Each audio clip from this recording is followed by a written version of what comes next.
একটা সময় মনে করা হতো বর্ষাকালে বোগেনভিলিয়াতে ফুল হয় না, কিন্তু বন্ধুরা এখন সেই ধারণা কিন্তু সম্পূর্ণভাবে ভুল প্রমাণিত হয়েছে।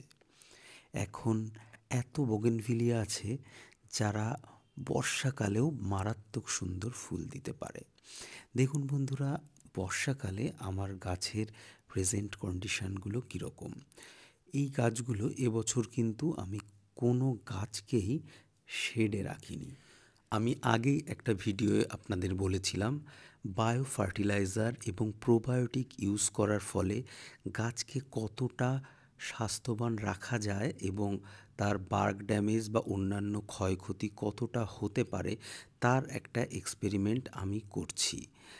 দেখুন, এবছর কিন্তু খুব তাড়াতাড়ি বর্ষাকাল চলে এসছে। অন্য অনেক বছর এমন হয় যে প্রায় সেপ্টেম্বর অক্টোবর এসে যায়, তবুও কিন্তু বর্ষাকাল আসে না। এবছর অনেক আগে আসার কারণে প্রচুর নিম্নচাপ চলছে এবং ঘন ঘন নিম্নচাপ। তা সত্ত্বেও কিন্তু গাছের কিন্তু দেখুন ডগাগুলো একটারও কিন্তু পচেনি, একটারও রেইন বার্ন এখনও পর্যন্ত হয়নি। আমি বিশেষ করে যেসব গাছ ১ বছরের পুরনো বা ১ বছরের কম পুরনো সেরকম গাছগুলো, যেমন এই গাছটা দেখুন, এর বয়স এখনও ১ বছর হয়নি। এটাও কিন্তু সেনসিটিভ পাতার একটা গাছ, কিন্তু সম্পূর্ণভাবে বৃষ্টিতে ভিজছে। দেখুন বন্ধুরা, পাতা দেখলেই বুঝতে পারছেন কিছুদিন আগে হার্ড প্রুনিং করে দেওয়া পরে নতুন পাতা বেরিয়ে এরকম সুন্দর হয়েছে। আমি ব্যবহার করেছিলাম মাইকোরাইজা ভ্যাম। আমি ভ্যাম নিয়ে একটা ভিডিও করেছি এবং এছাড়াও আরও বেশ কয়েকটা মাইক্রোরাইজার স্ট্রেন আমি ব্যবহার করেছি, যেগুলো কিন্তু গাছকে ভালোই প্রোটেকশান দিচ্ছে, যার রেজাল্ট কিন্তু আমি মোটামুটি পাচ্ছি। আপনারাও যারা এইসব এক্সপেরিমেন্ট করেছেন অবশ্যই কমেন্ট করে জানাবেন। বন্ধুরা, বর্ষাকালে সবথেকে বেশি সমস্যা কী হয় জানেন?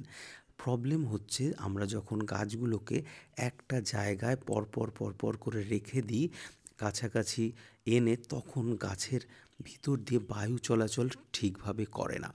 এমনিতেই বর্ষাকালে ময়েশ্চার লেভেল অনেক হাই থাকে এবং টবের নিচে এবং বিশেষ করে গাছের যে কাণ্ডটা হয়, গাছের উপরে ঝাড়ের নিচের যে কাণ্ড পোর্শনটা থাকে, সেই জায়গাটাও পর্যন্ত যদি গাছ নেমে গিয়ে পুরো ঝোপালো হয়ে যায়, আমি বিশেষ করে সেই কন্ডিশনে গাছ করতে কাউকে বলি না, আমি নিজেও পছন্দ করি না। সেই রকম জায়গাতে কিন্তু ফাঙ্গাল ইনফেকশন এবং বার্গ ড্যামেজটা সবথেকে বেশি হয়।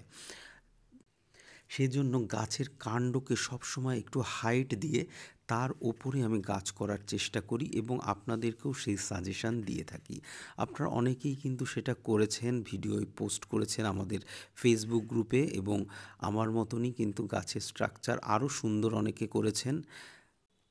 গাছগুলোকে আমাদেরকে বর্ষাকালে কিন্তু একদম কাছাকাছি জড়ো করে রাখা চলবে না একদমই, এবং চেক করতে হবে গাছের মাটি মধ্যে দিয়ে জল ঠিকভাবে নেমে যাচ্ছে কিনা।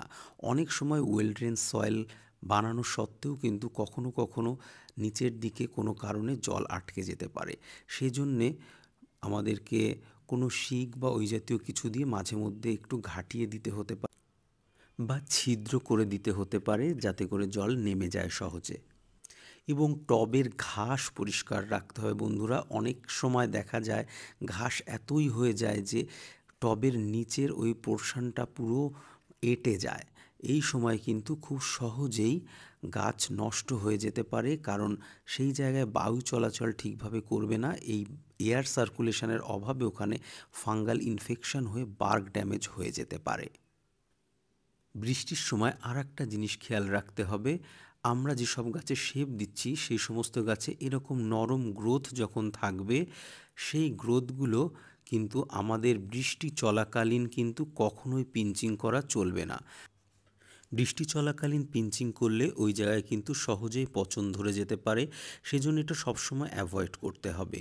বৃষ্টি থামলে বা রোদ উঠলে আমরা করব। যদি আমাদের কাটতেই হয় তাহলে কিন্তু গাছ শেডে রাখতে হবে। তবে এরপর আবারও ২-১ দিন পরে আমরা চাইলে তাকে বার করে দিতে পারি। তবে গাছ যদি ভিতর থেকে সুস্থ থাকে তাহলে খুব একটা সমস্যা হয় না। তবে গাছ বৃষ্টি চলাকালীন কাটলে যে কোনো পরিস্থিতিতেই কিন্তু গাছের সমস্যা হতে দেখেছি আমি। খুব একটা সমস্যা হয়তো আপনাদের হার্ডি গাছের ক্ষেত্রে হবে না, কিন্তু হার্ডি গাছ ছাড়া যে কোনো নতুন হাইব্রিড গাছের ক্ষেত্রে কিন্তু হতেই পারে। কোনো একজন ব্যক্তির হলো না বলে যে অন্য কারো হবে না, এরকম চিন্তাভাবনা কিন্তু একদমই করবেন না। আজকাল অনেকেই সোশ্যাল মিডিয়ায় অনেক কথা বলে থাকেন, তবে কার কাছে কতগুলো কি গাছ আছে এবং সেই ব্যাপারে তাদের কতগুলো ধারণা আছে, কতটা ধারণা আছে, সে ব্যাপারে কিন্তু আমরা সবাই জানি না। তবে যারা এই ব্যাপারে এক্সপেরিমেন্ট করেছে তাদের কথা আপনারা বিশ্বাস করতেই পারেন। আমি সম্পূর্ণভাবে আমার নিজস্ব মতামত প্রকাশ করে থাকি প্রত্যেকটা ভিডিওতে, এবং সেখানে যদি কখনো পরবর্তীতে ভুল ত্রুটি বেরোয় তাহলে কিন্তু আমি সেটা সংশোধন করে থাকি। বন্ধুরা দেখুন, এই বর্ষার মধ্যেও ফুলের সৌন্দর্যগুলো দেখুন, ফুলের রং দেখুন, কি চমৎকার। পাশে যে সাদা ফুলটা রয়েছে এটা হচ্ছে Begum Sikandar, at present blooming.